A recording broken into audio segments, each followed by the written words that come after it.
Hello all, welcome to my channel. So ఈ రోజు వీడియోలో అయితే నేను బార్లీ పారేజ్ చూపిస్తున్నాను. నేనైతే ఇది 7 months కంప్లీట్ అయిపోయి 8 months ఉన్నప్పుడు స్టార్ట్ చేశాను అనమాట.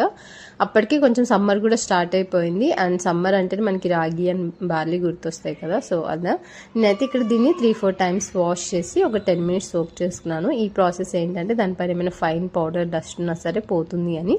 సో ఎక్కువసేపు సోక్ చేయాల్సిన అవసరం లేదు, ఒక 5-10 minutes సరిపోతుంది.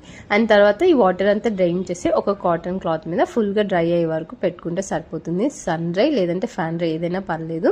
ఇది ఏంటంటే కొంచెం థిక్ ఉండడం వల్ల మనకి డ్రై అయినప్పుడు కూడా ఎంత క్రిస్పీనెస్ అనిపించదు, సాఫ్ట్గానే ఉంటుంది. సో అగైన్ మనం దీన్ని ప్యాన్లో డ్రై రోస్ట్ చేసుకోవాలన్నమాట. డ్రై రోస్ట్ ఏంటంటే మనకి లైట్ గోల్డెన్ కలర్ వచ్చే వరకు చేసుకుంటే సరిపోతుంది. లో ఫ్లేమ్లో ఒక 5 minutes అనమాట.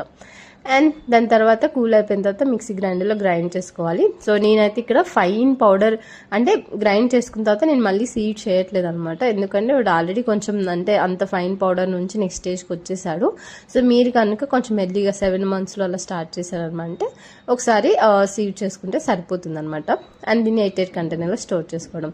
సో దీని కుకింగ్ ప్రాసెస్ సేమ్ మనకి రాగి మాల్ట్ ఎలా ఉంటుందో అలానే 1 tablespoon ఆఫ్ పౌడర్లో వాటర్ యాడ్ చేసి లమ్స్ లేకుండా మిక్స్ చేసుకుని బాయిలింగ్ వాటర్లో యాడ్ చేయాలి. సో వాటర్ క్వాంటిటీ అనేది మీరు మీ థిక్నెస్ని బట్టి మీరు తీసుకుని 1 glass ఆఫ్ వాటర్ అయినా పర్లేదు, 1 or 2 glasses ఆఫ్ వాటర్ అలా.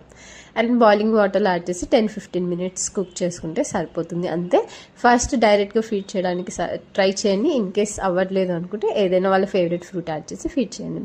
సో అంతే ఈ వీడియో. మీకు ఈ వీడియో హెల్ప్ అయింది అనుకుంటే please like, share and subscribe to my channel. And thank you for watching.